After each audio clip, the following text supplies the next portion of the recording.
म्हणजेच रामशास्त्री मराठी मुलांची शाळा संजय गांधी नगर मिरज सादर करीत आहे विद्यार्थ्यांच्या अभिनयाने नटलेले एक भव्य नाट्य रामशास्त्री न्यायासनाचा पीठाधीश।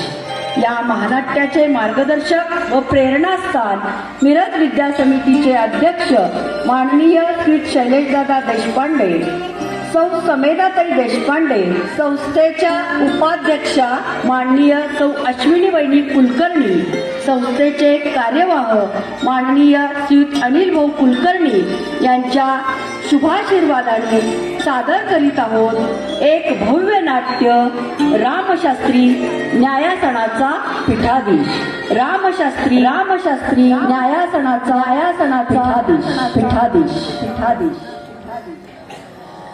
ओम भद्रं कर्णेभिः शृणुयाम देवाः भद्रं पश्येमाक्षभिर्यजत्राः स्थिरैरङ्गे सुष्ठुवांसस्तनुभिः व्यशेम देवहितं यदायुः।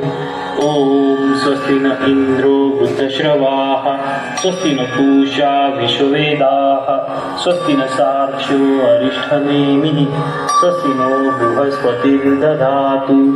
ओम शांति शांति शांति। या श्री चिंतामणीच्या मंदिरातून आलात वाटतं? हो, अभिषेक झाला। वहिनी म्हणाल्या आपल्याला तीर्थ देऊन या। द्या। श्रीमंत यांचं पठण चांगलं आहे, मंत्रोच्चारी अगदी स्पष्ट। ते ठीक आहे, पण आता पूजा अर्चेचं सुख त्यांना फार काळ भोगता यायचं नाही। श्रीमंत आता लवकरच ते पेशवे होतील, तो त्यांचा धर्म त्यांनी ध्यानात घ्यावयास हवा। दादा, तुम्ही नाही तर पेशवे पदाचं काय करायचं? अरे, मरण तर अटळच आहे बाबा, हा सृष्टीचा नियम आहे। आम्ही पेशवे झालो तेव्हा तुमच्यासारखेच लहान वयाचे होतो। या 11 वर्षात अविश्रांतपणे या दौलतीसाठी झगडलो, झिजलो, उदंड यश पाहिलं। ते यश, ते समाधान तुम्ही मिळवा। त्याची चिंता नसावी श्रीमंत। रावसाहेब दप्तरी तरबेज आहे, आपल्या हाताखाली त्यांनी मोहिमा पाहिल्या आहेत। तेवढं पुरत नाही इच्छाराम। राज्यकर्त्यांच्या ठाई यशापेक्षा पराजय सोसण्याची ताकद लागते। श्रीमंत आपण उठू नये। इच्छारामा, कळ आली रे। श्रीमंत आपण विश्रांती घ्यावी। मी वैद्याला नको, ही नुकती सुरुवात आहे। काल वैद्यांनी त्यांच्या हाती राहिलं नसल्याचं सांगितलं आहे। श्रीमंत, आम्हाला त्याचं काही वाटलं नाही। आम्ही त्यांना एकच प्रार्थना केली, तो क्षण येईल तेव्हा येऊ। अंतकाळी श्री गजाननाचे नाव घ्यायला वाचा मात्र शुद्ध हवी। श्रीमंत, आपण निदान बसावं। नको, उभं राहिलं की कळ सोसवते। आता ही नुकती सुरुवात आहे, ही वेदना अशीच वाढत जाते। श्रीमंत, तडफडण्याखेरीज आमच्या हाती काहीही राहत नाही।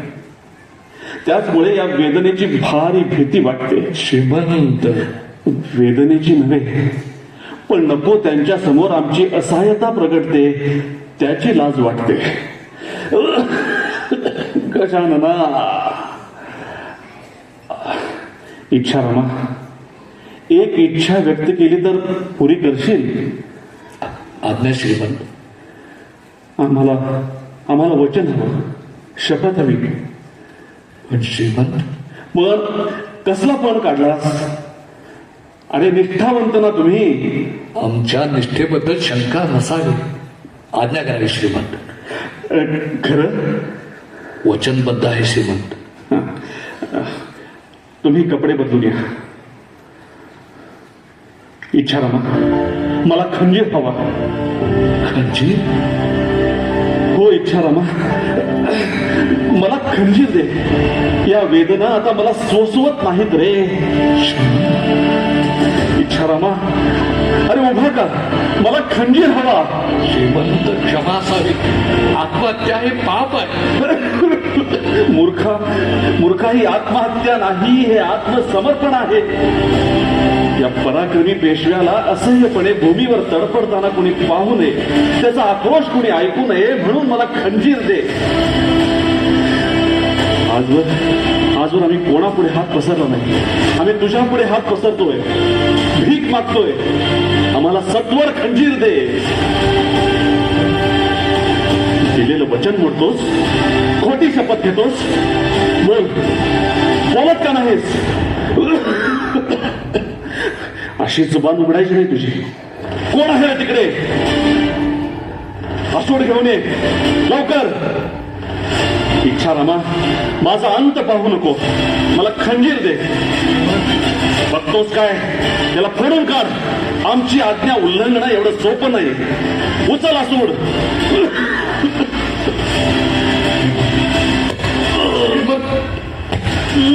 श्रीमंत, थांबलास का? थांब आता मीच. श्रीमंत, शास्त्री बुवा, श्रीमंत क्षमा असावी. आपला हात धरण्याचा अधिकार आमचा नव्हे. क्षमा? आमचा हात धरलात ही अमर्यादा. पण इच्छाराम पंतांचा अपराध. भावी वेदनेच्या भीतीने आम्ही खंजीर मागवला आणि त्यांनी तो दिला नाही. हाच. श्रीमंत, आपण खंजीर मागवला तो आत्महत्येसाठी. हो, आता सोसवत नाही. मृत्यूचं भय आम्हाला नाही, पण त्याच्या येण्यातील हा संथपणा, ही दिरंगाई, हे क्लेश नको नको वाटत. इच्छारामा, अंतकाळी विश्वासाची, भरवशाची माणसं म्हणून जवळ केलेले तुम्ही, तुमचं वय, अधिकार लक्षात न घेता आम्ही तुमच्यावर हात टाकला. क्षमा मागायला देखील. श्रीमंत, डोळ्यात अश्रू आणू नये. आपल्या सेवेसाठी वाहिलेली कुणी आपल्या सेवेतच खर्ची पडली तर समाधान वाटेल. इच्छारामा, श्रीमंत, शास्त्री बुवा, श्रीमंत, एवढी एकच चिंता आमच्या मनात वावरत होती. नारायणाचं वय लहान, स्वभाव संतापी. ते आणि काका दोघेही सारखेच. पानपतच्या पराभवानंतर नुकतीच दौलत बळ घेते आहे. शास्त्री बुवा, नारायणाला आपला म्हणा. जशी आज्ञा श्रीमंत. मला वचन हवंय. श्रीमंत, आपण विश्रांती घ्यावी. नारायणा, ऐकलंस ना? फार मोठी जबाबदारी तुमच्यावर आहे. हवं त्यांना दुखवा, पण काकांना दुखवू नका. त्यांचा अविवेक तुम्हाला सोसता येणार नाही.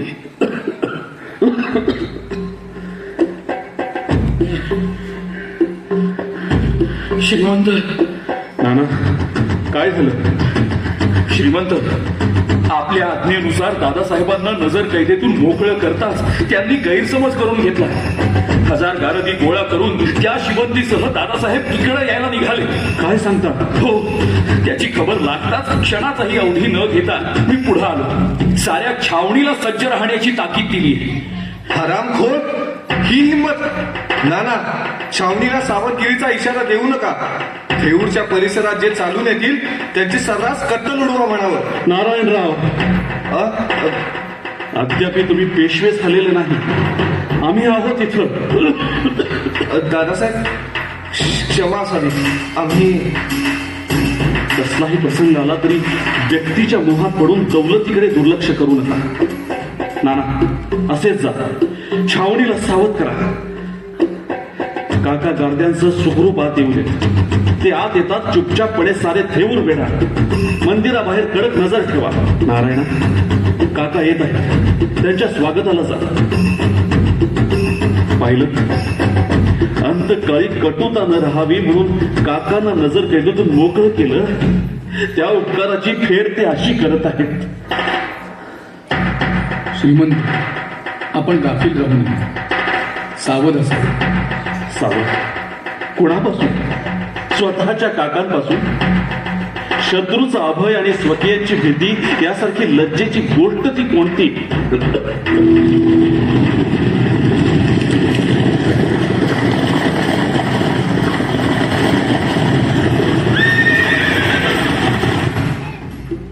ढेरे, या महालाबाहेर कोणीही जिवंत राहणार नाही.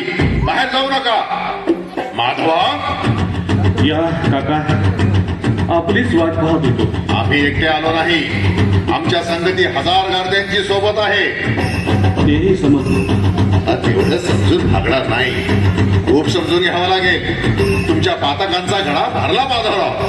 पातक आणि आमचं काकाचा अधिकार ध्यानी न घेता उतावळपणे पेशवे बनतात. आमचं बळ न तोरता आम्हाला नजरकैद केलं. आज त्याचा पुरा सोक्षमोक्ष लागेल. आणि त्यासाठी नागव्या तलवारीने महालात आलं. माधवा, या राघव भरारीची तलवार जेव्हा म्यानाबाहेर पडते तेव्हा रक्त प्यायल्याखेरीज ती म्यान होत नाही. मग थांबलात का? हा माधव तुमच्या समोर उभा आहे. बेलाशक ती तलवार चालवा. दादासाहेब, आपण श्रीमंतांचे काका, वयानं मानानं मोठे. आपणासारख्या पराक्रमी पुरुषानं असं वागून अपकीर्तीचा धनी होऊ नये. कोण? रामशास्त्री? बाजूला हो. आणि राज्याचे न्यायाधीश असं हे समजत असतील. दादासाहेब, आम्हाला हवा तो बोल लावा. बेशक आमची गर्दन मारा, पण संतापाच्या भरात अविवेकाची पावलं टाकू नका. दादासाहेब, वेळ कोणची हे तरी ध्यानी घ्या. कसली वेळ? श्रीमंतांची प्रकृती विकोपाला गेली आहे. वैद्यांनी सारी आशा सोडली आहे. अशा वेळी आपल्या भेटीसाठी डोळ्यात प्राण आणून वाट पाहत असता तळपत्या तलवारीनिशी यावं. सुखानं मरू सुद्धा देऊ नये. यांच्या कर्माची फळ त्याला आम्ही काय करणार? शास्त्री बुवा, त्यांची वाट सोडा. काका, उचला ती तलवार. तुमच्या हातून मृत्यू आला तर समाधानच आहे. कुठे सापडले हे? देवळाच्या मागून पळून जात होते. खबरदार, खोटं बोलला तर. पळून जाता येऊ नये म्हणून देवळाच्या मागून?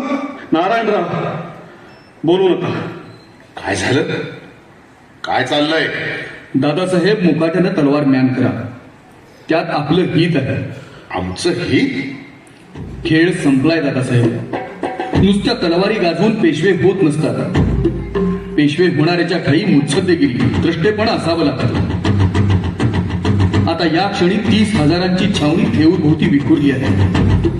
या ठिकाणी काहीही अनुचित प्रकार घडला तर आपल्या सकट आपल्या सर्व अनुयायांची कत्तल करण्याची आज्ञा श्रीमंतांनी आधीच दिलेली आहे. माधवा, हे खरं? ते तुम्ही पारखून घ्यावं. त्यांना सोडा. भावी पेशव्यांवर पडणारे हात कलम केले जातात. श्रीमंत, आपल्या हुकुमानुसार सर्व गारदी वेढले गेले. गार्दी वेढले गेले?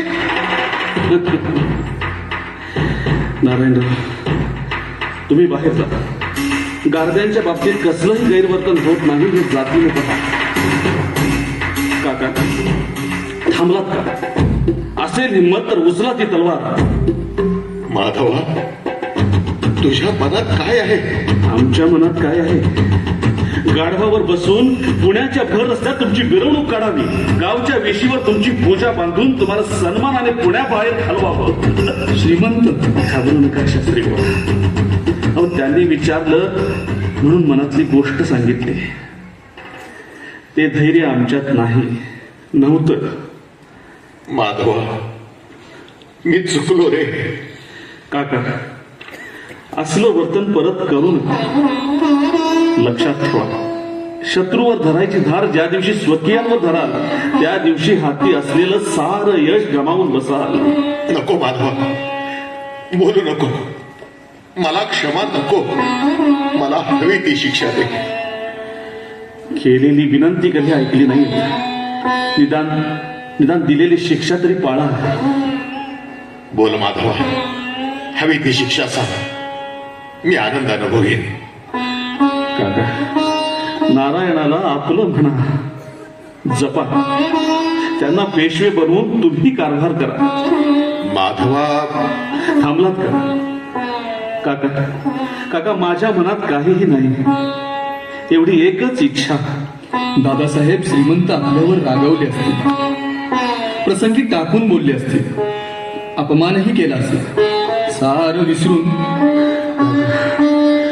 माझा राग या निष्पाप लेकरावर काढू नका. घराण्याची आबरू राखा. नारायणाला आपलं म्हणा. दादासाहेब, माधवा, चिंता करू नकोस. नारायण माझा आहे, माझा आहे. गजानना, दरवाजे उघडले. गजानना, गजा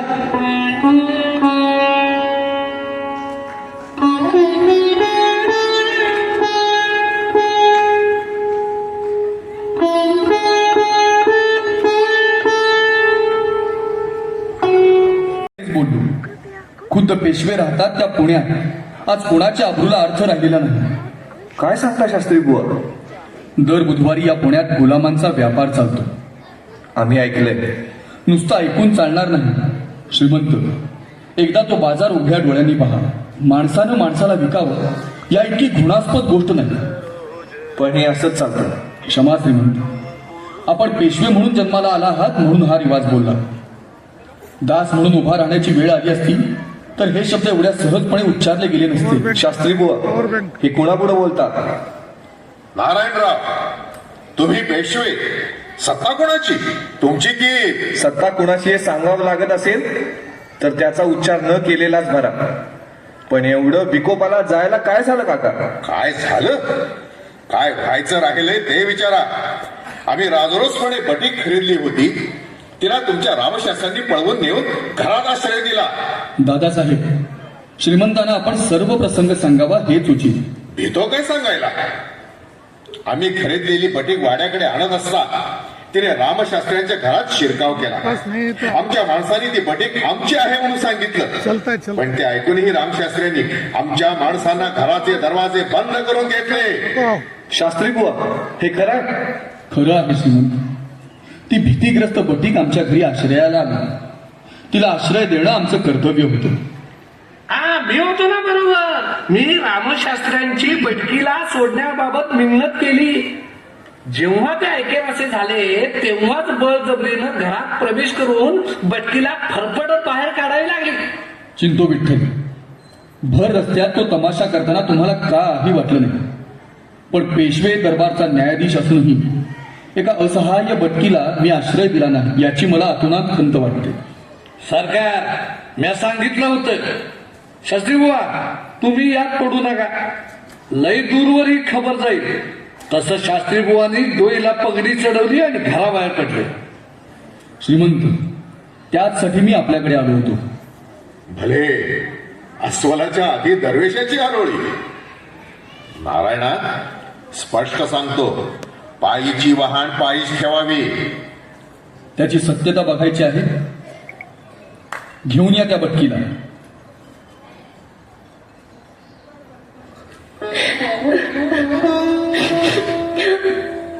गजानना, स्त्रीची विटंबना पाहून पेशवे डोळे मिटून घेतात, पाठ फिरवतात. हे आमचं भाग्य आहे. बोला दादासाहेब, उघड्या रस्त्यात स्त्रीची विटंबना व्हावी हे शोभतं का? गल्लत होते शास्त्री बुवा. ही माणसानं माणसाची केलेली विटंबना नाही. खरीदलेल्या बैठकीला हवं तसं वागवण्याचा मालकांना पूर्ण अधिकार आहे. चिंतो विठ्ठल, द्रौपदी वस्त्रहरणाच्या प्रसंगी एका स्त्रीची भर दरबारी विटंबना झाली आणि त्या पापास्तव महाभारत घडलं. शास्त्री बुवा, तुम्ही म्हणता त्यावर जरूर विचार व्हायला हवा. श्रीमंत, समाज विचारानं बदलत नसतो, तो बदलतो आचरणानं. आचरण ते तुम्हीच पाळत नाही. रावसाहेब, तुम्हाला माहित नसेल, नुसता बटकीच्या बाजाराचा हा मामला नाही. रामशास्त्री धर्म सुद्धा बदलू पाहत आहे. धर्म? हो, हे आता विधवा पुनर्विवाहास मान्यता देऊ लागले. या परता भ्रष्टाचार नाही. शास्त्री बुवा, आम्ही हे काय ऐकतोय? ते सत्य आहे. धर्मसभेत एका स्त्रीनं आम्हाला विचारलं, पुरुषांनी हवे तेवढे विवाह करावे, रखेल्या ठेवाव्या, हे सर्व धर्म मान्य. मग स्त्रीच्याच घाडी पती जाताच केश वपन करून विद्रूप होऊन जगण्याचे काय आहे? आपण काय सांगितलं? मी सांगितलं की पुरुषांनी धर्मशास्त्र लिहिल्यामुळेच हा दोष राहिला. स्त्रीने लिहिले असते तर हा दोष राहिला नसता. शास्त्री बुवा, तुम्ही असं सांगितलं? श्रीमंत, आपला धर्म विशाल आहे, पण आपण जेवढा सोयीस्कर तेवढाच उचलला. पतिनिधन झाल्यानंतर कोवळ्या अशराफ मुलीनं केश वपन करून उभं आयुष्य कंठावं हा धर्म नव्हे. पुनर्विवाह हा शास्त्राधार आहे. हा पेशव्यांच्या राजसभेचा उपमार्ग आहे. यापेक्षा राजसभेची विटंबना ती कोणती? धिक्कार असो उघड्या डोळ्यांनी पाहणाऱ्या या राज्यकर्त्यांचा. हा आमचा अपमान आहे. रामशास्त्री निस्पृह असतील, न्यायाधीश असतील म्हणून त्यांनी न्यायसीमा उल्लंघन बरं नव्हे. हो, पण तो अधिकार आमचा नव्हे, पेशव्यांनाच तो अधिकार आहे. असेल त्या कायद्याचा अंमल करणं एवढंच आमच्या हाती. काय आम्हाला तेच म्हणायचं होतं.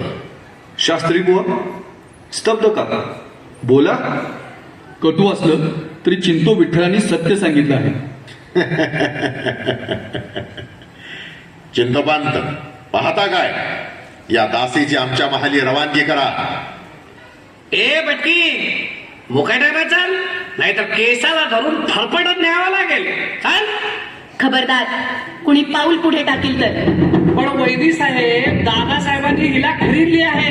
दादासाहेबांच्या मर्जीवरच तिला एवढं जगावं लागेल. शास्त्री बुवांना मर्यादा सांगितली तेवढं खूप झालं. आम्ही पेशव्यांच्या पत्नी आहोत. आमच्या खांद्यावरची शाल तिला पांघरली त्याच वेळी आमचं अभय तिला मिळालेलं आहे. हा आमच्या प्रतिष्ठेचा प्रश्न आहे. आम्हीही तेच समजतो. नारायणा, आम्ही हे सहन करणार नाही. काका, कायद्याच्या बळावर ही प्रतिष्ठा बोलून दाखवताना प्रचलित कायद्यात प्रजा सुखी होत नसेल तर त्यासाठी आम्ही आनंदाने कायदा बनवतो. कायदाच हवा. शास्त्री बुवा, हा घ्या आमच्या मुद्रेचा हुकूम. यापुढे आमच्या भूमीत गुलामांचा व्यापार होणार नाही अशी आमची आज्ञा लिहा. कोऱ्या कागदावर पेशवे राजमुद्रा करू लागले. हद्द झाली. असला पोरखेळ पाहायला आम्हाला उसंत नाही. चिंतवन, चला. इथं क्षणभरही थांबण्याची आमची इच्छा नाही. रघुनाथराव बल्लाळ, खबरदार. एक पाऊल पुढे टाकाल तर आम्ही म्हणजे दादासाहेब नव्हे. पेशव्यांचा असा उपमर्द करू धजाल तर नातं ध्यानी न घेता जागच्या जागी गर्दन मारली जाईल. क्षमा श्रीमंत, आम्ही येतो. मुली, तुझं नाव? गुणी, गुणवंता. गुणी, आजपासून तू मोकळी आहेस. सरकार, मी जाऊ कुठं? मला कोणी नाही. मुली, असं म्हणू नको. तुझ्या पाठीवर यादी मायेची शाल पांघरली तेव्हाच तुझं पोरकेपण संपलं. त्याच तुझा कैवार घेतील. निश्चिंत मनानं त्यांच्या बरोबर जा. शास्त्री बुवा, तुमच्यामुळे बिचारी विटंबनेतून वाचली. श्रीमंत, बटकीचा व्यापार बंद झाला याचा आनंद आहे, पण दादासाहेबांना एवढं दुखवायला नको होतं. श्रीमंत, सात्विकतेच्या संतापालाही विवेकाच्या मर्यादा हव्यात. पण त्यांनीच आमचा अपमान. त्याचा संताप वेगळ्या पद्धतीने व्यक्त करता आला असता. श्रीमंत रामशास्त्री, तुम्हाला खरं सांगितल्या विना राहवत नाही. काकांना पाहिलं तरी आमचा मस्तक शूळ उठतो. आयुष्यभर यांनी दादांना छळलं. दादा गेले. त्यांनी आता ताईपणा केला म्हणून आपण करणं समर्थनीय नाही. भावने आहारी जाऊन कोऱ्या कागदावर राजमुद्रा देण्यासारखं झालं असतं ते. शास्त्री बुवा, लोक आम्हाला शीघ्र संतापी, उतावळे, असंयमी समजतात. पण ते तेवढं खरं नाही. आम्हाला खूप भीती वाटते. या 9 मजली प्रचंड वाड्यात सदैव कुजबूज चालू असते. सदरेवरच्या जुन्या मुरब्बी माणसांची साशंक नजर आम्हाला छळते. शास्त्री बुवा, रात्री अपरात्री महाली पाल जरी चुकचुकली तरी डोळे खाडकन उघडतात. कोऱ्या कागदावर राजमुद्रा उठवावी तसं हे पेशवेपद आमच्या आजाण जीवनावर मारलं गेलं. हा पेशवे पदाचा तुरा मस्तकी आला आणि त्याचबरोबर आमचे सारे आधार ढासळले, पार कोलमडून पडले. 5,000 माणसांचा राबता असलेल्या या वाड्यात आम्ही आई विना पोरके, दादा विना एकटे राहिलो. या एकटेपणाचं भारी भय वाटू लागले शास्त्री बुवा. श्रीमंत, असं भय व्याकुळ होऊ नका. भावने आहारे जाऊन विचलित होण्याचा, भीतीपोटी संतापण्याचा तुम्हाला अधिकार नाही. आपले बंधू श्रीमंत माधवराव बालवयातच पेशवे बनले. स्वराज्याचं तोरण शिवछत्रपतींनी बालवयातच बांधलं. ते सामर्थ्य आमचं नाही, पण आज एक स्मरण द्यावंसं वाटतं. आज्ञा श्रीमंत. आमचा अधिकार विसरून तुम्ही आम्हाला जवळ घेतलं. ठेऊरला दादांच्या अंतकाळी आपण त्यांना वचन दिलं होतं, आठवतं? श्रीमंत, त्या वचनाचं विस्मरण होऊ देऊ नका. आम्ही चुकलो तर रागवा, समजावून सांगा, पण आम्हाला टाकू नका. तुम्ही आम्हाला टाकलेत तर या नारायणाला राखणारं कोणी नाही. श्रीमंत, केवढा विश्वास टाकला श्रीमंत. ही आपल्या मनाची श्रीमंती आमच्यासारख्या सेवकांना कशी मिळावी?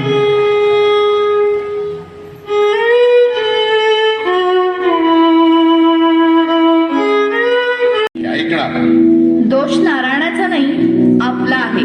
आमचा? हो, माधवाच्या अंतकाळी गादी घेऊन थेऊरला गेला तेव्हाच ती संधी आली होती. इतकं सोपं नव्हतं ते. जरा शांतपणे घ्या. काय म्हटलात? काही नाही. असं पहा, आपण कसं सांगायचं? थेऊरला तो माधव एवढा बेसावध नव्हता.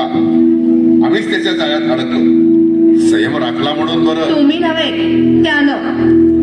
मरता मरता गोड बोलून नारायणाची धोंड गळ्यात अडकवून मोकळा झाला. वहिनी साहेब, ते माधवराव लाख परवडले हो, पण हे श्रीमंत नुसती आग कसली आग? नुसती फुंकर मारली तरी. काळजी घ्यावी म्हटलं. कसली? ओठावर मिशा आहेत म्हटलं. फुंकर मारायला जाल आणि मिशा तेवढ्यात जाळून घ्याल. बाईसाहेब, देवानं 32 दात दिले असले तरी जीभ एकच दिली आहे. निदान 32 वेळा विचार करून ती वापरावी. हे बायकोला सांगण्याऐवजी भर दरबारी ज्यांनी अपमान केला त्यांना सांगायचं होतं. नारायणाला? त्याने काय केलं? या नारायणाच्या मनात तुमच्याबद्दल तीळ मात्र जिव्हाळा नाही. पेशवाईची वस्त्र मिळताच त्यानं तुम्हाला नजर कैदेत ठेवलं. त्याच्या मनात आलं तर आपल्यावर तलवार चालवायलाही तो मागे पुढे पाहणार नाही. अगदी खरा वहिनी साहेब. परवा दरबारात त्याच वेळी श्रीमंतांचा कोप पाहून पितांबर व्हायची वेळ आली. ही हिंमत त्या नारायणाची नाही. मान्य, पण तो बोलविता धनी होता ना तिथं. रामशास्त्री? होय दादासाहेब, तोच तो. श्रीमंत माधवराव गेल्यापासून सारी कारस्थाने त्याची आहे. आणखीन कुठवर जातो हे असंच पाहत बसावं लागेल. नुसतं बघत बसण्यासाठी आम्ही जन्मलो नाही. मनात आणलं तर इकडची सृष्टी तिकडं करून दाखवू.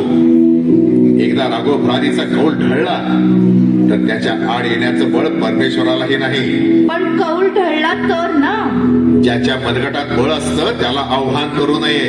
परत एकदा आळेगाव करावं लागेल एवढंच ना. क्षमा दादासाहेब, एवढ्या दूरवर जाण्याचं काही कारण नाही. मतलब? अहो, चिलटाला मारायला हत्तीचं बळ कशाला हवं? आज आपल्या पाठीशी चित्तोपंत रायरीकर, भगवानराव प्रतिनिधी, सदाशिव रामचंद्र, विठ्ठल विश्राम, सखाराम बापू ही मंडळी आहे. सल्लागारांच्या मान डोलवण्यानं या गोष्टी होत नसतात. त्याला कृती करणारी माणसं हाताशी लागतात. निर्धार असेल तर तीही मिळतील. काय म्हणलं? सरकार, रामशास्त्री आलेत बाहेर. रामशास्त्री?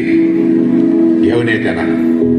कोणचं संकट घेऊन आला हा बघा. चिंतोपंत, शास्त्री योग्य वेळी येत आहेत. शास्त्री बुवा, वाट चुकली तर नाही? नाही दादासाहेब, आपल्याच दर्शनाला आलो. आणखीन काही अपमान करायचा शिल्लक राहिला वाटतं. अपमान करण्यासाठी नव्हे, क्षमा मागण्यासाठी. क्षमा? न्यायाधीशाच्या कर्तव्यापोटी काही कटू सत्य सांगावी लागली, पण ते करीत असता सेवकाच्या मनात आनंद नव्हता. पण किती ऐकून घ्यायचं, यालाही काही मर्यादा. श्रीमंतांचं बालवय ध्यानी घेऊन थोरपणानं दादासाहेबांनी तिकडे दुर्लक्ष करावं. आमची गर्दन मारायला निघाले तरीही. दादासाहेब, आपण वयानं मानानं मोठे, श्रीमंतांचं कोवळं वय, जसा आकार द्यावा तसे ते घडतील. श्रीमंत माधवरावांसारखा थोर पेशवा दौलतीला लाभला. 11 वर्षात त्यानं शत्रूचं पारिपत्य करून राज्याला स्थिरता आणली. आणखीन थोडं आयुष्य मिळतं तर मराठी राज्य उदंड ऐश्वर्याप्रत नेतात. पण राजयक्ष्म्यापेक्षा घरातल्या किडीनं त्यांना पोखरली आणि एक कर्तबगार पुरुष गमवावा लागला.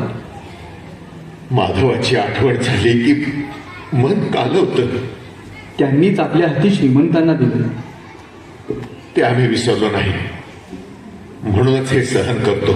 हा आपला मोठेपणा आहे दादासाहेब.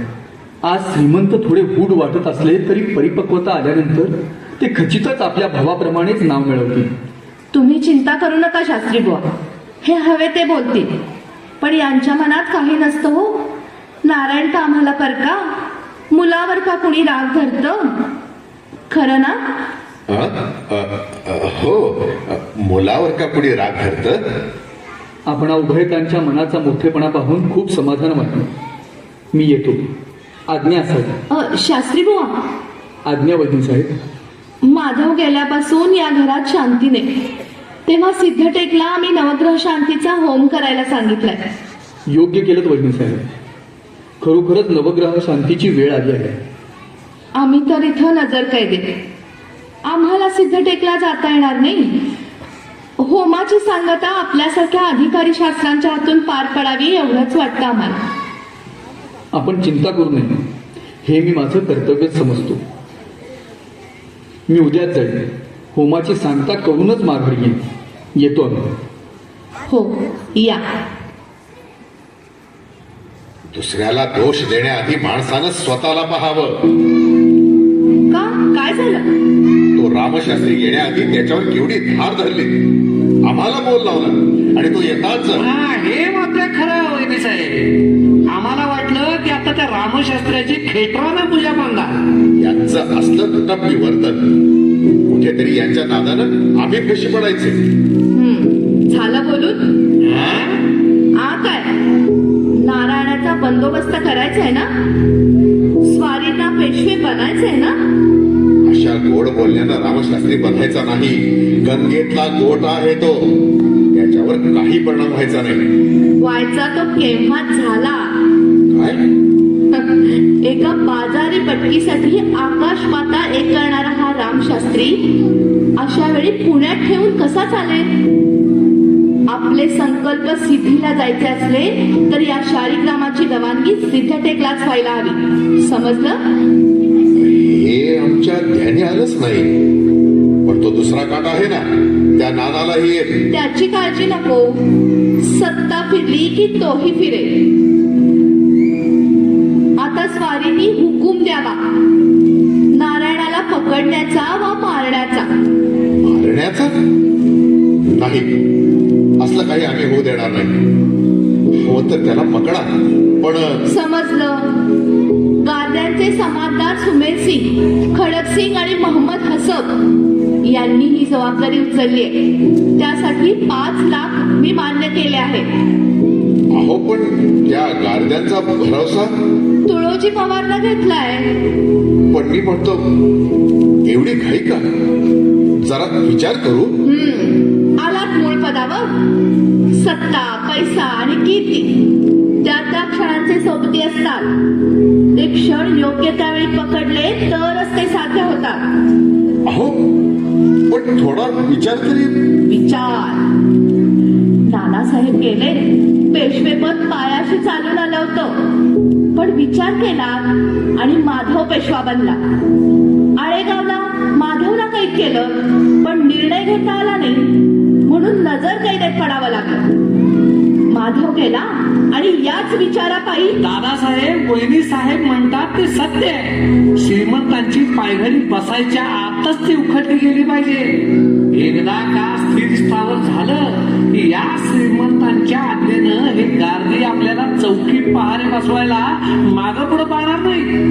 राजकारणातल्या निर्णयाला उसंत नसते श्रीमंत. श्रीमंत दादासाहेब, त्या पदाची योग्यता आपलीच आहे. आपण फक्त हुकूम द्यावा आणि सरळ मसनदीवर बसावं. हुकूम देता ना? हो हो देतो. आम्हाला काही समजत नाही. माधवाच्या अंतकाळी श्री गजाननाला साक्ष ठेवून आम्ही नारायणाला जपू म्हणून वचन दिलं. त्याच नारायणाला पकडण्याचा दुर्दैवी प्रसंग आमच्यावर यावा. माधव काय म्हणत असेल? माधव मला काय म्हणेल? माधव माधव मेला तरी उलटत नाही. वैनी साहेब, माधव उलटला तरी वधमाच होतो. मावध काय म्हणला? म्हणजे हाती बळ असेल तर धचा मा सुद्धा करता येईल. वैनी साहेब, मरा मरा करीतच वाल्मिकीला राम सुचला, तसंच या माधवाचा आहे. माधव ध नंतर धच्या आधी मा येतो. तिकडे लक्ष द्या. धचा मा, धरावा, मारावा, धचा मा. संधी एकदाच येते वैदी साहेब. धरून काही पदरी पडणार नाही. माधवरावांना असंच धरलं होतं ना, काय उपयोग झाला? धरावे, मारावे, नाही नाही धरावे. वैदी साहेब, ही वेळ साधली नाही तर काळ तुमच्या करता थांबणार नाही. अशी संधी परत येणार नाही. निर्णय आणि परिणाम दोन्ही आपल्याच हाती आहे. पुरे चिंतोपंत, स्वारींनी पेशवे बनावं एवढीच महत्वाकांक्षा आहे. ती पुरी करण्यासाठी हवं तर का नाही? सौभाग्यासाठी तुळशी पुढं नित्य सडा रांगोळी घालणाऱ्या हातानं प्रसंगी पतिकीर्तीसाठी रक्ताचा सडा घालण्याचंही सामर्थ्य ठेवावं लागतं. चिंतोपंत, त्यांना बोलवा. अरे तुळोजी, आता सगळे तुळोजी, हा हुकूम. चिंतोपंत, वाचून दाखवा त्यांना. जशी आज्ञा. राजेश्री सुमेर सिंग, खडक सिंग, मोहम्मद हसब गार्दी जमादार, निस्बत खासा हुजुरास यासीन. आपण प्रत्यक्ष कबूल केल्याप्रमाणे रावास मारावे. हुकुमावर हुकूम बजावल्यासी आपणास 5 लाख रुपये रोख देण्याचा करार केला असेल. निशाणी रघुनाथराव बाजीराव भट्ट पेशवे. सुमेर सिंग, काय झालं? बाईसाहेब, माफ करा. रुजवात झाली होती ती धरण्याची, मारण्याची नव्हे. स्वारींनी विचार बदलला. सुमेर सिंग, तुमची नेकदार समशेर बेदिल केव्हापासून झाली? हम हुक्म के बंदे हैं बाई साहेब, मगर हर हुक्म का बोल अलग होता है.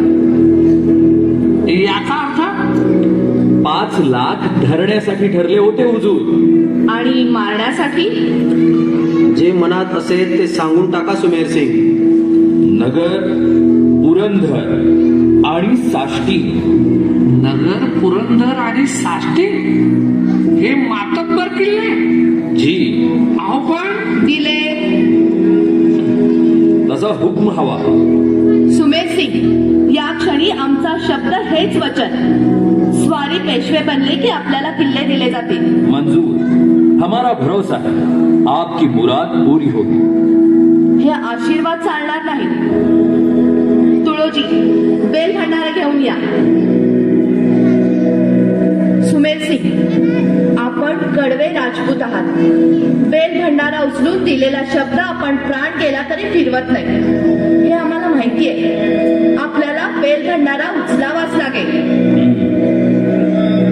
जय लिंगजी, फतेह हो.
तरी सांगत होतो हा मिरवणुकीचा बेत नको म्हणून. असं कसं? उद्याचे पेशवे त्यांचं दर्शन नको का प्रजेला घडायला? काय झालं? काय झालं? शिमग्यातली मिरवणूक सुद्धा यापेक्षा बरी असते. क्षमा असावी दादासाहेब, पण अशी मिरवणूक आजवर झालेली नाही. हत्ती, घोडे, उंट, अहो यांनी मिरवणूक भरगच्च बनली होती. हजारो लोक दुतर्फा गर्दी करून होते. नगारे, शिंके फुकली जात होती. काय कमी होतं त्यात? फक्त गाढव कमी होती. हा? कसली मिरवणूक? धिंड होती, धिंड. एखादी प्रेत यात्रा पाहावी तशी शांत बकाल नजरेनं पाहणारी ती माणसं. आमच्या भोवतीचे गार्दी एवढा कंठशोष करीत होते, पण बघ्यांच्या जीवात टाळ्याला चिकटल्या होत्या. एक आवाज तरी मिसळला. रामखोर लेकाचे, या सर्व अनर्थाला तोच कारणीभूत आहे. हुजूर, क्या है? हुजूरात इजाजत मागती है. अगदी हुकुमाचे ताबेदारच की नाही? सुमेर सिंग, मला जाब हवा. पण आत्ताच कशाला? आपण थोडी विश्रांती. केव्हा सरली? सुमेर सिंग, आम्ही नारायणाला धरण्याचा हुकूम दिला होता. त्यानं मारलं कसं? कोणाच्या हुकुमाने? आता झाल्या गोष्टी उगाळून काय उपयोग? गर्दीत होऊ नये ते झालं. एवढ्या सहजासहजी ही गोष्ट लपणार नाही. सुमेर सिंग, असली बगावत करणं हे तुम्हाला शोभत नाही. सरकार, हम हुक्म के बंदे हैं. आम्ही नारायणाला मारण्याचा हुकूम दिला होता. जी. आपणच हुकूम द्यायचा आणि आपणच विसरायचा. स्वारींचा स्वभाव असाच विसरघोळा. आम्ही भोळ्या असू, पण विसराळू खास नाही. सुमेर सिंग, आम्ही धरण्याचा हुकूम दिला होता, मारण्याचा नव्हे. सरकार का हुक्म हमारे पास है. इजाजत हो तो पेश करूंगा. आप खुद अपनी आंखों से देख सकते हैं. तो हुकमा घेऊन या. आम्हाला तो पाहायचा आहे आत्ता. जा. अहो, किती वैताग करून घ्यायचा तो. उद्याच्या पेशव्यांना शोभत नाही हो. आधीच मिरवणुकीची दगदग झालेली. थोडा आराम करावा. आराम? हो ना, मैनेनं चंदनाची उटी तयार करून ठेवलीये. राधीनं पानाचे विडे जमवले. आणि तुम्ही? भलतच काही बोलायचं. चिंतोपंत आहेत म्हटलं इथं. कोण? तू? ही बटिक या महाली कशी? पहाऱ्यावर गार्दी नाहीत?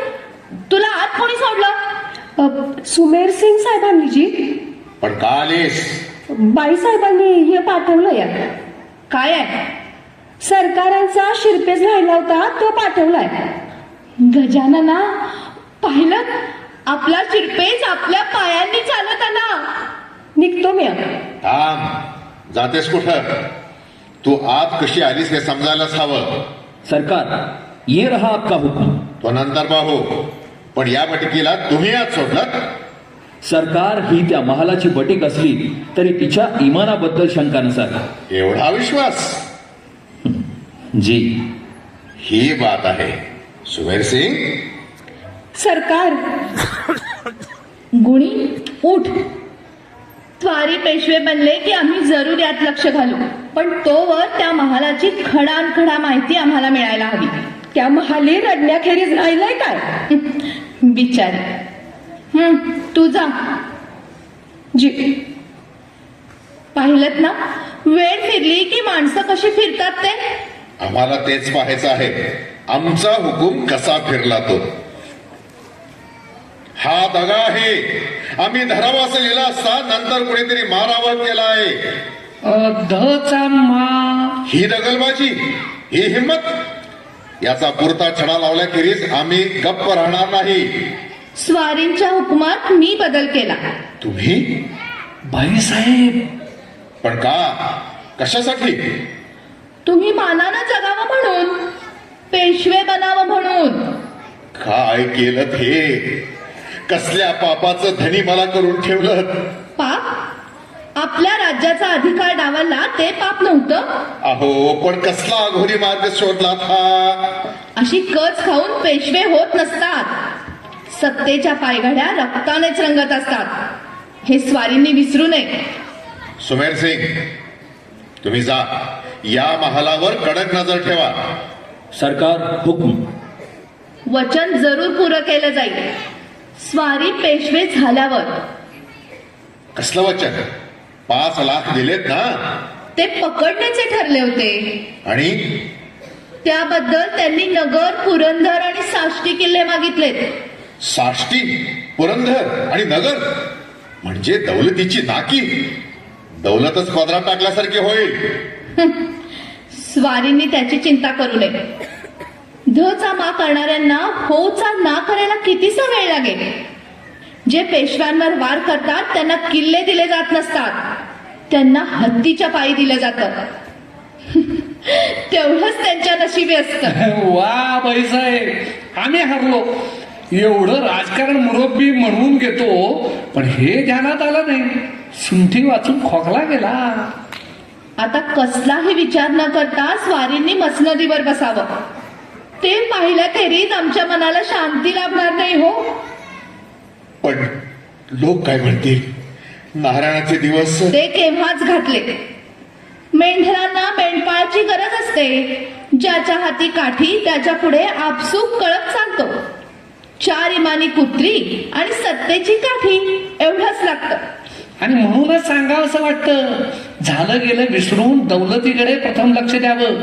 आपल्या खेरीज प्रजेला त्राता नाही. शक्यतो लवकर पेशवे बनून राज्याची धुरा आपण हाती घ्यावी. चिंतोपंत, तुमच्यासारखी माणसं पाठीशी असता कसली चिंता. ऐकलत का? आम्ही चिंतोपंतांना एक वचन दिलंय. कसलं? स्वारी पेशवे बनल्यावर चिटणीशी देतो त्यांना म्हणून. हे पहा, हे मात्र आमच्या पुढे नाही. दादासाहेब, हे अवघड वाटत असेल तर पुणे वतनाची कुलकर्णी मिळाली किंवा शनिवारवाड्याची कोतवाली मिळाली तरी चालेल. असंभव. हा? हो, असे पाहता काय? चिंतो विठ्ठल नायरीकर, आम्ही पेशवे बनताच तुम्हाला कारभारी करणार आहोत. श्रीमंत. आणि सखाराम बापू? नारायणरावाचा वध झाल्यापासून त्यांचा तोल सुटला आहे. त्यांनीच कारभारी पद नको म्हणून सांगितलं आहे. देव देतो आणि कर्म नेतं तर हे असं. चिंतोपंत, तुम्ही उद्याचे कारभारी. हो हो वैद्य साहेब. या आता. जशी आज्ञा.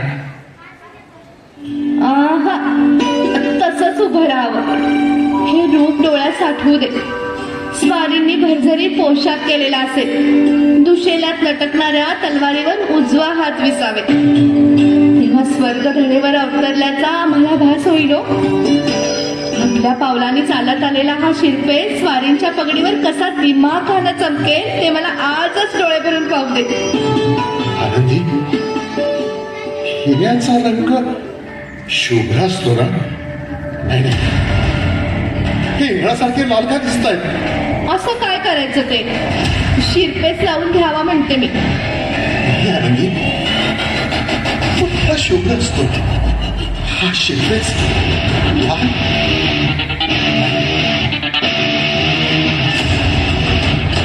काय केलं हे काका? ज्या पोराला मायेनं शंकाखाली खेळलं, त्याला मारेकऱ्यांच्या धारेखाली टाकलं. कसले हे लागू म्हणाली? नादा मारेकरी. हो, मारेकरी, हेच मारेकरी. काका मला वाचवा. मला मारू नका. कुठल्याही किल्ल्यावर ठेवा, कुठेही ठेवा. नाचणीची भाकरी घाला. मला टाकू नका. तुम्ही टाकलं तर कोण वाचवणार मला? नाही नाही नाही.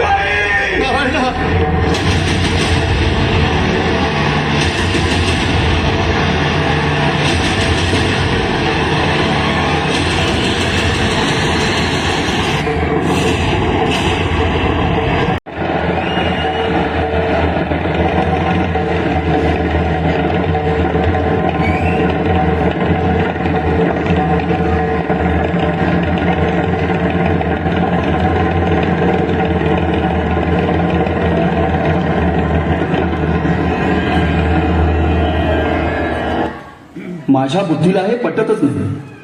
तुम्ही बापूसारखी माणसं या पुण्यात असता हा अघोरी प्रकार. हे घडलंच कसं? त्या दिवशी मी पुण्यात नव्हतो. रघुजी आंगऱ्यांचा तळ पर्वती खाली होता. श्रीमंत त्यांना भेटायला गेले. श्रीमंतांना सावध केलं होतं. आणि तरीही श्रीमंत पर्वतीवर गेले. मी काल वाड्यावर गेलो होतो. दादासाहेब आपली आठवण काढत होते. त्या वाड्यात जाण्याचं बळ आता पायी राहिलं नाही. पेशवे राज्याचे कर्ते असले तरी खरी जबाबदारी अमात कारभारी, चिटणीस, न्यायाधीश यांचीच असते. ते शल्य मनाला खुपतं. पगारावरून गारद्यांनी खिडकी दरवाजापाशी बाचापाची आरंभली. तिथं बुधसिंग जमादार होता. त्यानं गारद्यांना रोखण्याचा प्रयत्न केला तेव्हा त्याला ठार करून गारदी वाड्यात घुसले. आडवे आलेल्या इच्छाराम पंत, आबाजी पंत यांची कत्तल झाली. वाटेत आलेल्या गायी मारल्या. श्रीमंतांचा वध झाला आणि वाड्याचे दरवाजे बंद झाले. आत फक्त कल्लोळ राहिला. इच्छाराम पंत गेले, वचनाला जागले. बिचारे श्रीमंत एवढ्या मोठ्या वाड्यात एकाकी मारले गेले. छातीचा कोट करून उभ्या असलेल्या शनिवार वाड्यात पेशव्यांच्या पाठीत खंजीर खुपसला गेला. हे विश्वासघाती गादी आणि त्यांच्यावर भरोसा ठेवणारे पेशवे यांची संगत केव्हा सुटणार कोण जाणे. एवढी सरळ गोष्ट नाहीये ही शास्त्री बुवा. काय सांगायचंय नाना, बोला. पेशव्यांवर वार करण्याची गारद्यांची हिंमत नाही. हा उघड उघड कट आहे असं बोललं जातं. खुद्द दादासाहेबांचा यामागं हात असावा. नाना, लोक काहीही बोलतात म्हणून तुम्ही बोलू नका. तुमच्यासारख्या जाणत्या माणसानं असं चुकूनही बोलू नये. पण शास्त्री बुवा, नाना नाही, या गोष्टी माझ्या बुद्धीला पटत नाही. दादासाहेबांच्या मनात वैरभाव आला तर समशेर घेऊन ते रणांगणात उतरते. मारेकरी घालण्याची त्यांची वृत्ती नाही. ते दुबळे असतील तर खासच नाही. कोण? मामासाहेब रास्ते? यावं घर आपलंच आहे. दारात का उभे? न्यायाधीशाच्या घरी नम्रतेनंच जावं. निजामानं स्वारी केली. पुणे वाचवण्यासाठी आम्ही काही वाडे दाखवले तर यांनी आम्हाला दंड केला. कोणत्या क्षणी कोणचा गुन्हा पदरात बांधतील याचा भरोसा कोणी द्यावा? मामासाहेब, आपल्याला दंड करण्यात सेवकाला का आनंद होतो? अहो, ज्याचे हात न्यायासनात गुंततात तेथे भावनेला थारा नसतो. तेच आम्हाला पाहायचं आहे. त्यासाठीच आम्ही इथं आलो. नाहीतर या घरात पाऊल ठेवण्याची आमची इच्छा नव्हती. शास्त्री बुवा, आम्हाला जाब हवा. कसला जाब? अहो, खुद्द शनिवार वाड्यात पेशव्यांचा खून झाला. त्या मारेकऱ्यांना तुम्ही काय शिक्षा करणार आहात? आम्ही न्यायाधीश असलो आणि न्यायासनासमोर कोणी पुराव्यानिशी फिर्याद आणली तर आम्ही जरूर चौकशी करू. न्यायाधीश असलो म्हणजे? पेशव्यांनी न्यायाधीश नेमायचा. जे पेशवे असतील त्यांनी आमची नेमणूक केली तरच आम्ही काही निर्णय घेणार ना. खुद्द पेशव्यांचा मारेकरी पेशव्यांच्या मसनदीचा वारस कसा बनेल? ते मला माहीत नाही. तो अधिकार छत्रपतींचा आणि दरबारी मानकऱ्यांचा. चांगली पळवाट शोधली. मी आपल्याला विचारतो, मी न्यायाधीश राहिलो तरी दादासाहेबांच्या विरुद्ध फिर्याद कोण देणार? तुम्ही द्याल? मी? नाना, तुम्ही फिर्यादी बनाल? आम्ही प्रथम पासून श्रीमंतांच्या बाजूचे म्हणून आधीच आमच्यावर इतराजी झालेली. समजलं. मग न्यायनीतीच्या वल्गना करू नका. साक्ष पुराव्याखेरीज न्याय निर्णय होत नसतो. मग तुम्हीच का ते करीत नाही? मी? पांडित्य सांगणं सोपं असतं शास्त्री बुवा, पण आचरण. कुणाला बोलताय? या रामशास्त्र्याला? हो शास्त्री बुवा, हो. अहो, निदान त्या गळ्यात असलेल्या कंठ्याची तरी लाज बाळगा. आम्हाला दंड केला तेव्हा तुमच्या कठोर न्यायदानावर प्रसन्न होऊन श्रीमंत माधवरावांनी तो कंठा आमच्या देखत तुमच्या गळ्यात घातला. सांगितलं, कधी काळी खुद्द पेशवे जरी गुन्हेगार म्हणून समोर आले तरी त्यावेळी न्याय देण्यापासून तुमची जिव्हा विचलित होऊ नये. तेवढंच सांगायला आलो होतो. जातो. रामशास्त्र्यानं दिलेला न्याय कधी फिरला नाही आणि त्याच्या मुखातून उच्चारले गेलेले शब्द कधी फिरणार नाही. नाना, तुम्ही काहीही म्हणा, यात दादासाहेबांचा हात असेल हे तर्काला पटत नाही. असले पराकोटीचे निर्णय एकट्यानं घेण्याइतके दादासाहेब उलट्या काळजाचे राजकारणी नाहीत. त्यांच्या सल्लागारातही असा निकराचा सल्ला देण्याची हिंमत मला तरी फक्त एकाचीच दिसते, सखाराम बापूंची. स्वतःचे हात पेशव्यांच्या रक्तानं रंगवण्यातके सखाराम बापू कुविचारी नाहीत. खुनाची बातमी कळताच तो धक्का असह्य होऊन धर्मिष्ठासारखे 3 दिवस ते पुण्याच्या रस्त्यातून सैरभैर फिरत होते. हे खरं ना? हो, अद्यापही ते पुरे ताळ्यावर आले नाही. यापेक्षा त्यांच्या निर्दोषीपणाचा पुरावा तो कोणता? पाया पडतो शास्त्री बुवा. आयुष्यमान भव. सर्व क्षेम आहे ना? शास्त्री बुवा, ज्यांनी राज लाखली त्यांची भर दिवसा खांडोळी पडली, आणि ज्या माऊलीनं मायाची शाल घातली ती हाती कपाळी मोकळी झाली की हो. दैव गती पुढे कोण काय करणार? कसलं दैव? लेकरावर मारेकरी घालणारा राक्षस. भूतांनी घर भरलं आणि देवासारखी माणसं त्यांना भिवून तोंड पाहून बसली. कोणाला बोलतेस हे? यांना एका बटकीच्या लाजेपायी धावून येणार. हे धन्याची खांडोळी पडली तरी घरात का बसल्यात? गुणवंता काय बोलतेस हे? काय बोलते? तुमच्या बाईसाहेबांनी विचारा. उघड्या डोळ्यांनी बघितलं या त्यांनी. एकाच घरात नवरा गेला म्हणून एक बाई ऊर पिटली या, आणि दुसऱ्या महालात जरी लुगड्याची घडी मोडत दुसरी बाई बसली या. गुणी, धन्याबद्दल असे उद्गार काढणं सेवकांचा धर्म नव्हे. कोण धनी? धनी तुमचा असल. माझा धनी कवाच कुत्र्याच्या मौतीनं मेला, राहिलाय किंवा मारेकरी. खबरदार, एक शब्द पुढे बोलशील तर. गुणी, तुझं दुःख, तुझा संताप मी समजू शकतो, पण लक्षात ठेव, दुःखानं संतापून एखादी मुंगी हत्तीच्या पायाला चावायला धावली तर ती मुंगी हत्तीच्या पायाखाली चिरडली जाते. हत्तीला तिची दखल सुद्धा नसते. वय, पर तीच मुंगी हत्तीच्या कानात शिरली तर? हत्तीच्या कानापर्यंत जा आणि मग तिथून मला हा प्रश्न विचार. त्यावेळी योग्य ते उत्तर मी तुला देईन. तोपर्यंत मात्र नुसती जीभ चालवून लहान तोंडी मोठा घास घेऊ नकोस. बाईसाहेबांनी हे द्यायला पाठवलं होतं आणि त्यांची सोबत करायची होती म्हणून मी आले. हे घ्या. काय हे? तोरण? वय, दादासाहेब पेशवे बनल्यात नव. गावच्या सगळ्या घरांवर आज तोरण गुढी उभी हाय. हुकूमच हाय तसा. वाड्यावर बी तोरण लावलं या. बाईसाहेबांच्या महाली लावण्यासाठी तोरण आणलं होतं, तेच बाईसाहेबांनी आपल्याकडे पाठवलं या. येतो मी. थांब गुणी. बाई साहेबांना अत्यंत नम्रपणे आमचा निरोप सांग. त्यांना म्हणावं, रामशास्त्री श्रीमंतांच्या सुटकात आहेत. सुटकी घरावर तोरण लावलं जात नाही आणि जाणार नाही. जातो मी. नाना, मी हे काय ऐकतो आहे? साऱ्यांनाच काही समजेनासं झालं. श्रीमंत गेले नाही, तोच दादासाहेबांनी आपली मिरवणूक काढली, गुड्या तोरणं उभी केली सक्तीनं. हा दोष त्यांचा नाही. श्रीमंत मारले गेले. आलेल्या सत्तेने दुःखाचा विसर पाडा म्हणून गुढ्या तोरणं उभी करायची, तर कारण काय? कारण एकच, सत्तेच्या पायऱ्यांवर विवेकाच्या पायघड्या अंतरलेल्या असतात. त्या तुडवूनच सत्ता गाठता येते. दादासाहेबांच्या संगती कोण आहे? भवानराव प्रतिनिधी, सदाशिव रामचंद्र, विठ्ठल विश्राम आणि चिंतो विठ्ठल रायरीकर. छान. दादासाहेबांच्या हलक्या कानात हा चौघडा छान बसला. नाना, ही अत्यंत सावधगिरीची वेळ आहे. अशा वेळी आपली माणसं पारखून घ्यायला हवी. खूप वेळ झाला. शास्त्री बुवा, येतो मी. या. वाड्याची काय हाल हवाला आहे? हाल भरपूर आहे. हवाला मात्र कसलाच नाही. या घटकेला एकाच वेळी शनिवार वाड्यात अमावस्या आणि पौर्णिमा उतरल्या आहेत. अमावस्या आणि पौर्णिमा एकाच वेळी? रावसाहेबांच्या महाली भकास नजरेने बसून राहिलेल्या गंगाबाई साहेब.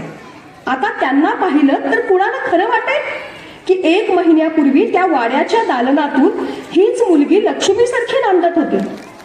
रावसाहेबांनी हौसेनं पाळलेल्या हरणाच्या पाडसाला जिनं शालू फाडून दुधाच्या कोथडीनं भरवलं, ती पोर वैधव्याच्या दाहात आज पाडसासारखी तडफडते आहे.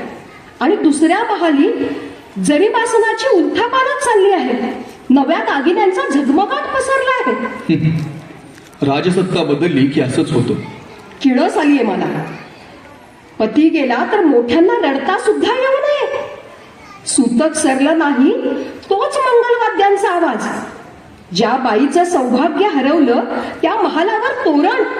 मंडळी, आज सारा दिवस वाड्यावर गेला ना, त्याचमुळे आपलं मस्तक चढलं आहे. अशा गोष्टींचा विचार करण्यापेक्षा स्वयंपाकघरात जाऊन भोजनाची तयारी केली तर बरं होईल. संध्याकाळच्या वेळी कुठं जाणं झालं? जाणार कुठे? बोलून चालून आम्ही शास्त्री. शनीला विनवलं, गजाननाला साकडं घालून आणलं. साकडं? हो, जेव्हा माणसांचे उपाय हरतात ते हताश बनतात, तेव्हा देवाखेरीज दुसरा कुठला आधार? काय करावं ते समजत नाही. जेवढं समजतं तेवढं मी केलं. स्वयंपाक झालेला आहे, आम्हाला तेवढंच येतं. का आला होता? चाकरी पाहिजे. चाकरी?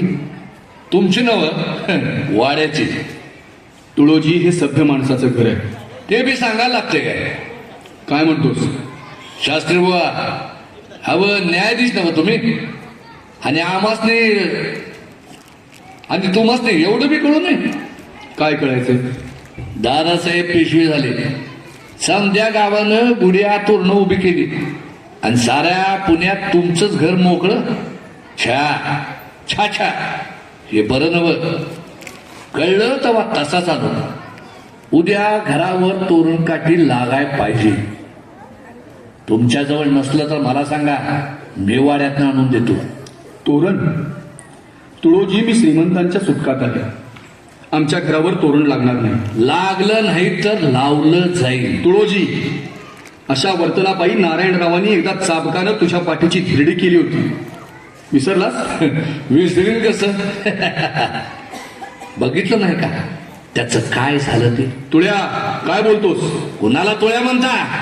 मला? शास्त्री बुवा, ते दिसिसरा आता. ह्यो तुळोजी पवार पुण्याचा कोतवाल हाय, विसरू नका. पुण्याची कोतवाली आणि तुझ्याकडं? मग दादासाहेब पेशवे म्हणले की मलाच कोतवाल करणार आहे. ते हवं ते करू. ते तुम्ही सांगायची गरज नाही, पण सांगून ठेवतो, उद्या सकाळी घरावर तोरण दिसाय पाहिजे. आणि नाही दिसलं तर? नाही तर जरा गावात फिरून चौकशी करा.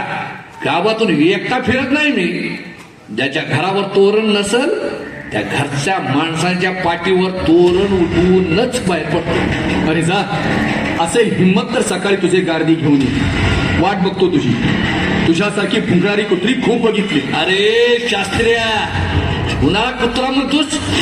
या तुळ्याची हिंमत माहित नाही तुला? जिथं ते पोराला पायाला धरून टाक ती तलवार. शिवशमन टाक म्हणताय ना, नाही तर या क्षणी गर्दन मारली जाईल. उचल ती तलवार आणि चालता हो.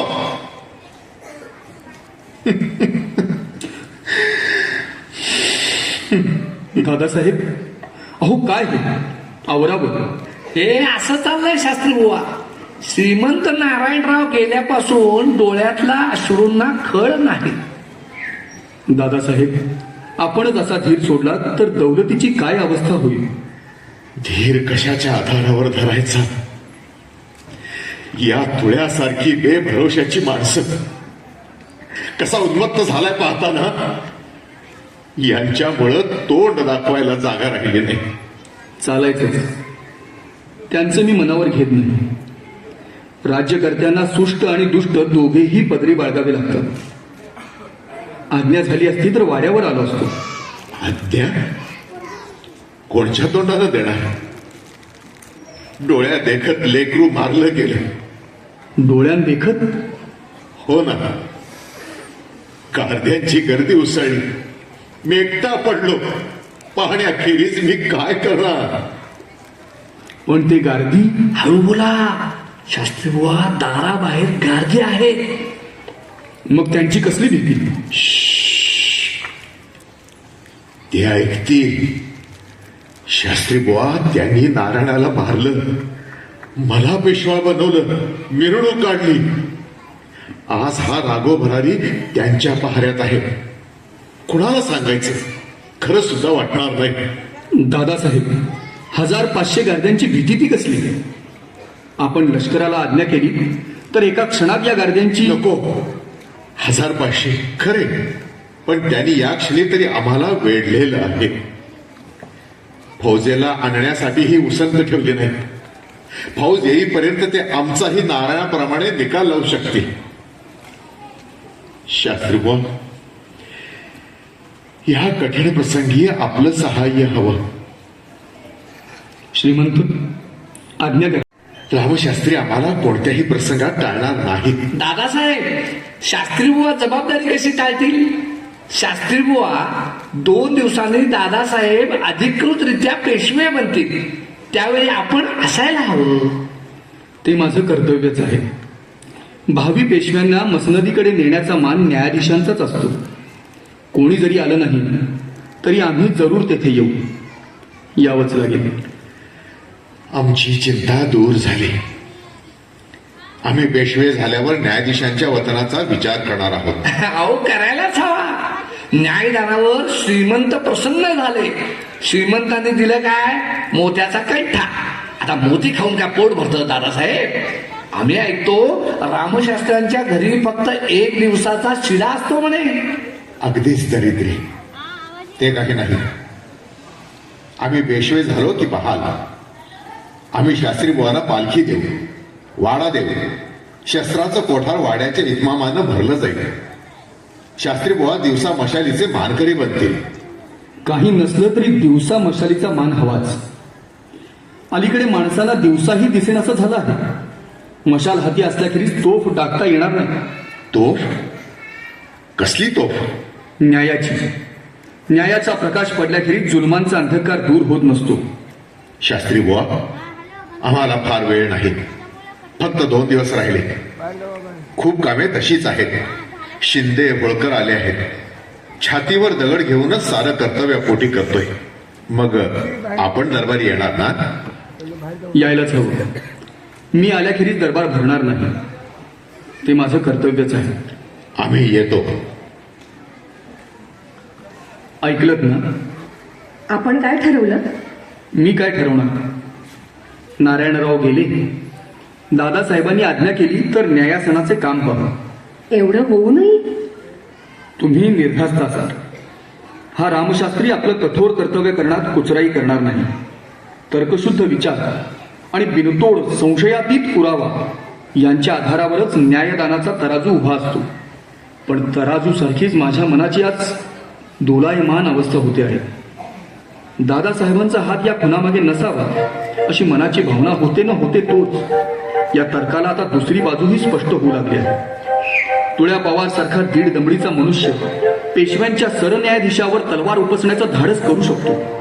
नारायणरावांचं काय झालं ते लक्षात ठेवा अशी धमकी देतो. पाठोपाठ खुद्द रघुनाथराव आपण होऊन माझ्या दाराशी येतात. एकीकडे नारायणरावासाठी अश्रू ढळताना खून आपल्या डोळ्यात देखत झाला असेही सांगतात. मी फौज बोलवा म्हणताच उडवा उडवीची उत्तरे देतात. अटकेपार झेंडा लावल्याचा दिमाग. अहोरात्र मिरवणारे राघव भरारी आपल्याच पदरच्या गारद्यांच्या धास्तीनं भेदरून गेल्याचा देखावा करतात. आणि हे सर्व बोलताना एकदाही माझ्या दृष्टीला दृष्टी भिडवू शकत नाही. दूध आणि पाण्याच्या मिश्रणातून राजहंस नेमका दूधच घेतो. त्याचप्रमाणे नित्य न्यायासनावर बसून मनभर असत्याच्या ढंगात मिसळलेला सत्याचा एक एक कण देखील नेमका वेचून काढणारा मी. माझ्या डोळ्यात धूळ पेगणं इतकं सोपं आहे. दादासाहेब, तुम्ही इथे आलात तिथेच फसला.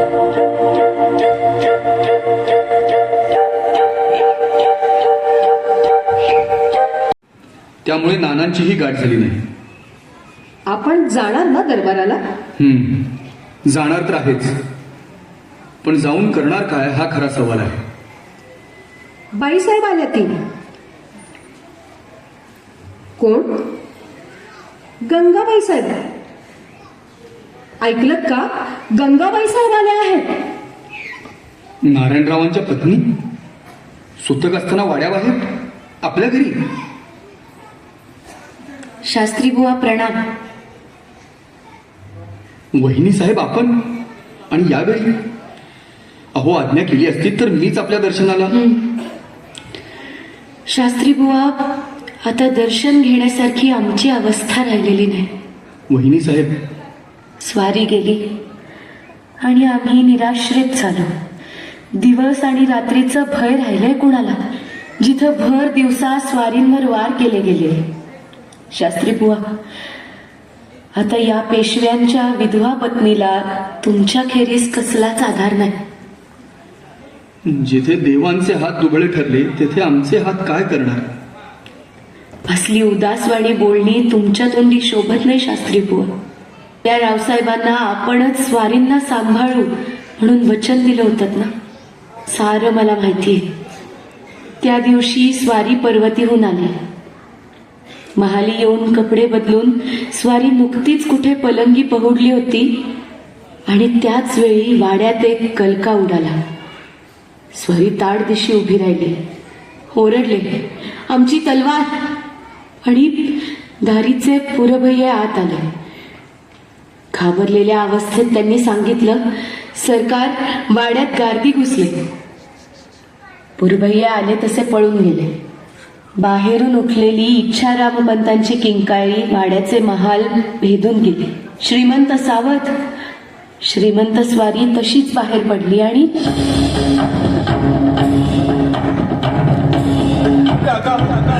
मला वाचवा, मला वाचवा. काय झालं? मला मारू नका. कुठल्याही किल्ल्यावर ठेवा, कोठेही ठेवा. नाचणीची भांगरी घाला. मला टाकू नका काका. तुम्ही टाकलं तर कोण वाचवणार मला? नारायण, मी आहे ना. खबरदार कुणी पुढे पाऊल टाकाल तर हे देवघर आहे. सोडा त्याला, आता कच खाऊ नका. सरकार, सापाला दुखावलाय, त्याची गय करून चालणार नाही. काका मला वाचवा.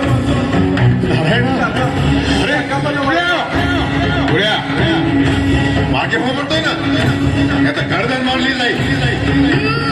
मी काय म्हणते, तलवार दान करा.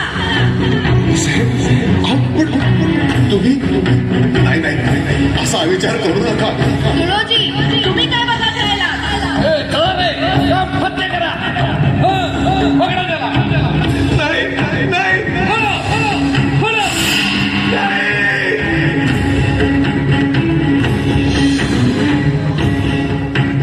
वाड्यात एकच आक्रोश, धावपळ, लुटालूट चालली होती. सारं बळ एकत्र करून मी धावत गेले आणि माझ्या सौभाग्याचे तुकडे रक्ताच्या थारोळ्यात पडलेले पाहिले. वहिनी साहेब, आवरा, आपल्याला त्रास होईल. भिवू नका बाई. त्या सांडलेल्या रक्तावर माझे अश्रू केव्हाच आटून गेले. शास्त्री बुवा, नाईलाज झाला म्हणूनच हे फुटकं कपाळ घेऊन तुमच्या समोर आले. स्वारी गेली. त्या चांडाळणीनं, आनंदीबाईनं साऱ्यां देखत माझे केस धरून फरफटत नेऊन मला कोंडलं. डोळ्यातल्या पाण्यानं खालची जमीन माऊ झाली, पण कुणाच्या मनात दयेचा पाझर फुटला नाही. वहिनी साहेब, मी न्यायपारंगत, दशग्रंथी, शास्त्र संपन्न, पण या प्रसंगी तुमचं सांत्वन करायला माझं ज्ञान भांडार घेत आहे. आकाश फाटलं तरी तिथं शब्दांची टिगळ कशी पुढे पडली. वहिनी साहेब, माझे हात बांधलेले आहेत. तुमचे नुसते हात बांधले गेलेत शास्त्री बुवा, पण मी पुरी जखडली आहे. त्याची काय वाट?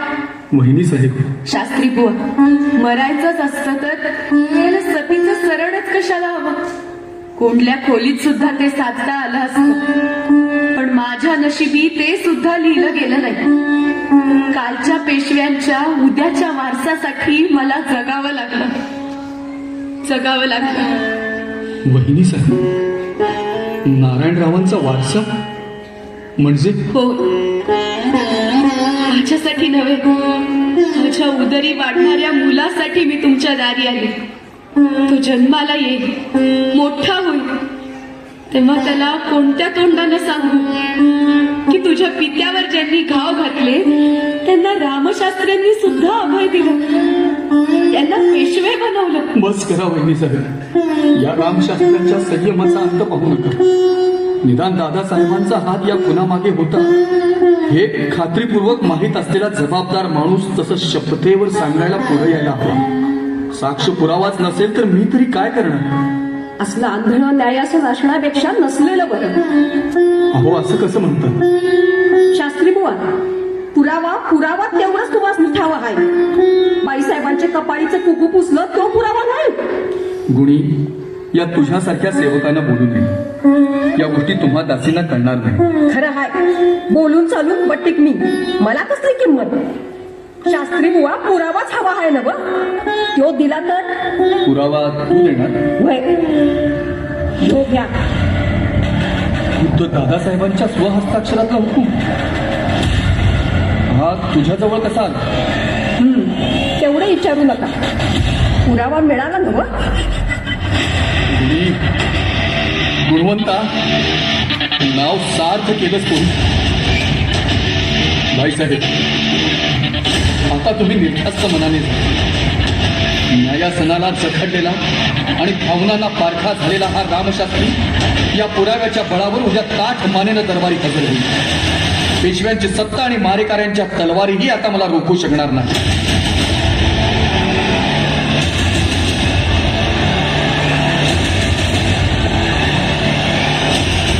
मस्तकांवर हे शिरपेच कसे? ज्यांची पुण्याच्या रस्त्यातून भिंड निघायची ते मानाचे मानकरी म्हणून आज दरबारात कसे? मला माझ्या प्रश्नांचं उत्तर हवंय रघुनाथराव बल्लाळ. खामोश. थांबलाच का? असेल हिंमत तर उपस्थित तलवार, म्हणजे या दरबारी मानकऱ्यांना त्यावरचे नारायणरावांच्या रक्ताचे डाग तरी दिसतील. उठलेली वदंता आणि कल्पनेतली आख्यायिका निदान न्यायाधीश म्हणून घेणाऱ्यानं तर बोलू नये. पेशव्यांच्या दौलतीचा हा न्यायाधीश पुरावा असल्याखेरीज बोलत नसतो. सुमेर सिंग, पाहता काय या दगलबाजाच्या मुसक्या आवळा? खबरदार कोण पुढे येईल. न्यायाची लाज आणि मसनतीचं इमान राखण्यासाठी शिंदे होळकर न्यायशास्त्र्यांचं रक्षण करतील. तुमची ही न्यायनिष्ठा पाहून आनंद वाटला.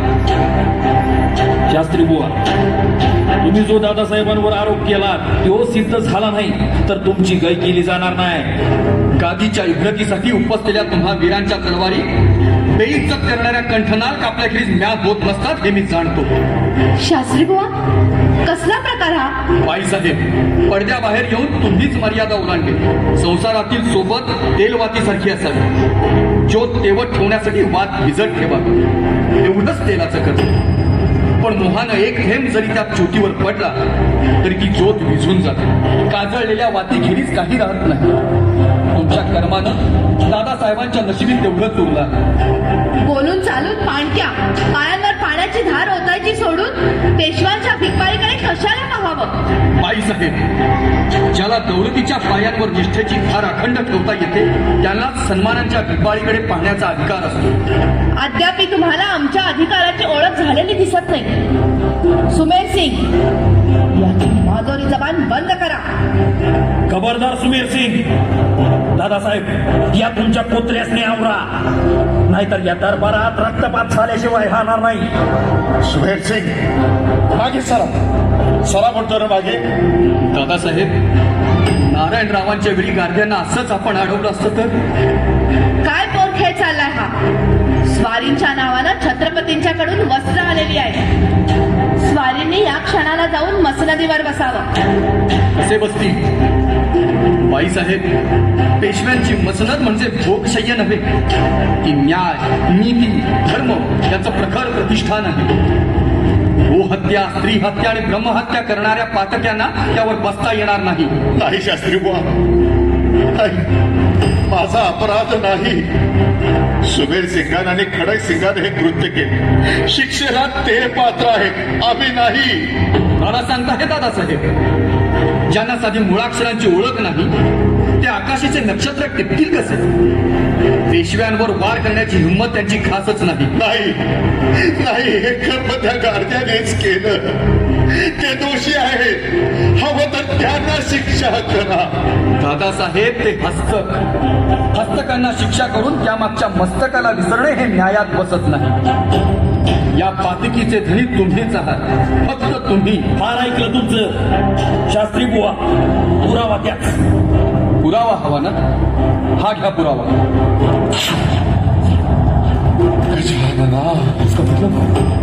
हाच तो पुरावा. खुद्द दादासाहेबांनी नारायणरावांना मारण्यासाठी त्यांच्या खास हस्ताक्षराचा, सही शिक्क्याचा दिलेला हुकूम. आणखीन काय हवं? आता खुशाल त्या मारेकऱ्यांना सोडा व या दादासाहेबांना मसनदीवर बसून राजनिष्ठेच्या शपथा घ्या. शास्त्री बुवा, श्री गजाननाला स्मरून सांगतो, नारायणाला मारण्याचा हुकूम मी दिला होता. माझा हुकूम फक्त धरण्याचा होता. कुणीतरी माझ्या अपरोक्ष हुकुमात बदल केला. कुणीतरी धच्या ठिकाणी मान केला. कुणीतरी म्हणजे कुणी? म्हणजे दादासाहेब असे गप्प का? कुणी केला होता धचा माग? मला नाव सांगता येणार नाही, पण असा बदल झाला हे सत्य. ठीक आहे, वादासाठी क्षणभर मान्य करू की तुमच्या अपरोक्ष तुमच्या हुकुमात हा बदल झाला. पण खून तर तुमच्या अपरोक्ष झाला नाही, तुमच्या समक्ष झाला. हे माझ्याजवळ तुम्हीच कबूल केलेलं आहे. खून देणारे तुम्ही, तुमच्या मनात फक्त धरावे असं होतं तर डोळ्या देखात मारू कसं दिलं? त्याच वेळी मारणाऱ्यांचे हात का नाही कलम केले? एवढंच लक्षात ठेवा की जीवनातलं धन आणि मान कागदावरील अक्षरांच्या बदलांनी मिळत नसतो.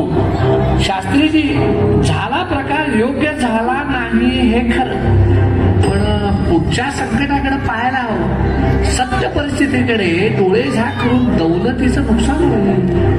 कसलं नुकसान?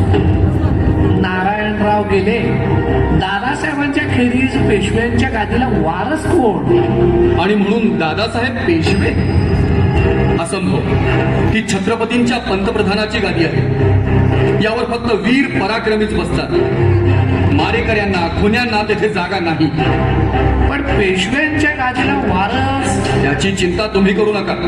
माणसाला 2-2 डोळे असले तरी परमेश्वराला सहस्र नेत्र असतात. पेशव्यांचा वारस तो आज या क्षणी गंगाबाई साहेबांच्या उदरी वाढत आहे. घ्या, म्हणजे बाजारात तुरी आणि भट भट्टीला मारी असा प्रकार झाला.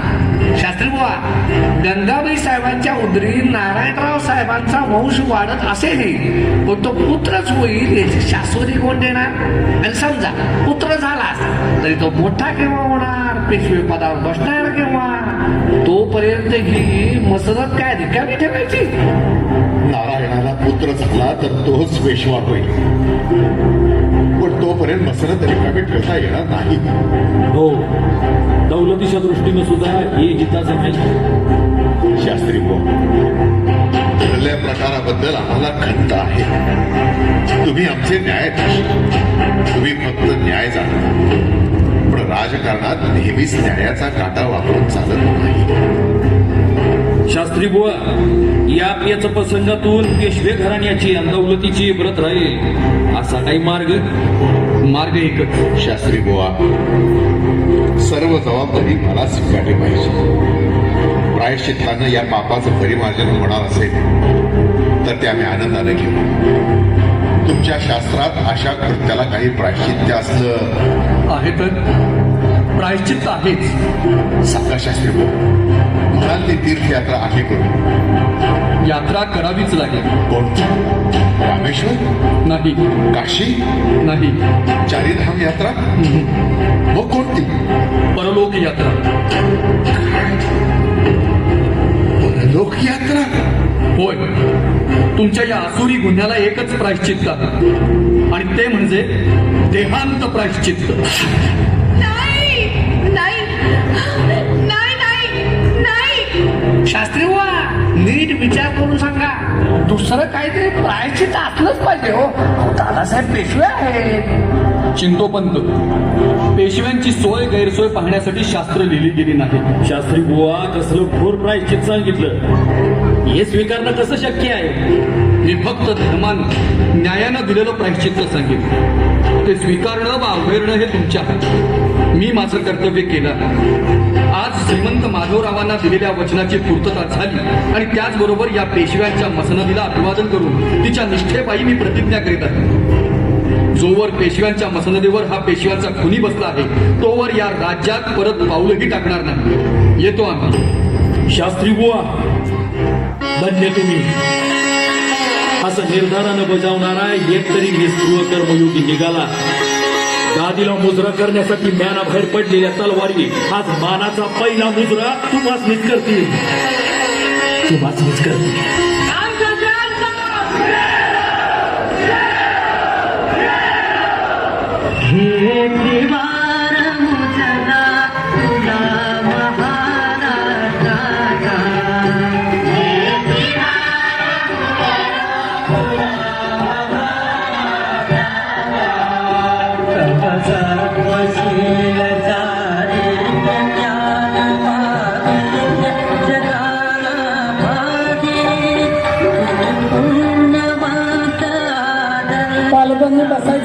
2 मिनिटं बसायचंय, अजून थोडासा भाग